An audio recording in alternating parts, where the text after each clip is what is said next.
সুন্দৰ এখন কলনী, আপোনাৰ মন প্ৰাণ ভৰি যোৱাকে বিভিন্ন ৰঙে ফুলেৰে সুবাসিত এখনি নাৰ্চাৰী। এডাইছ থাকিছে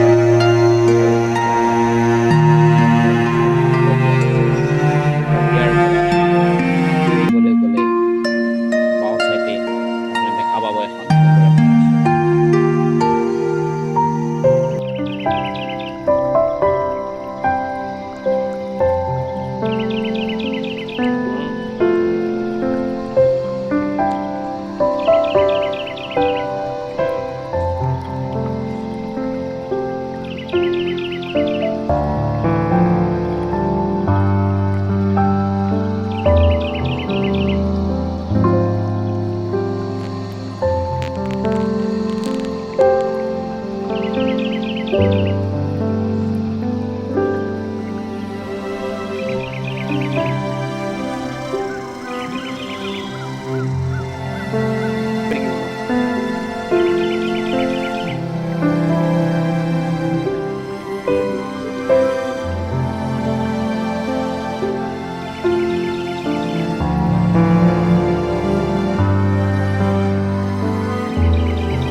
সুন্দৰ এখন কলনী, আপোনাৰ মন প্ৰাণ ভৰি যোৱাকে বিভিন্ন ৰঙে ফুলেৰে সুবাসিত এখনি নাৰ্চাৰী। এডাইছ 37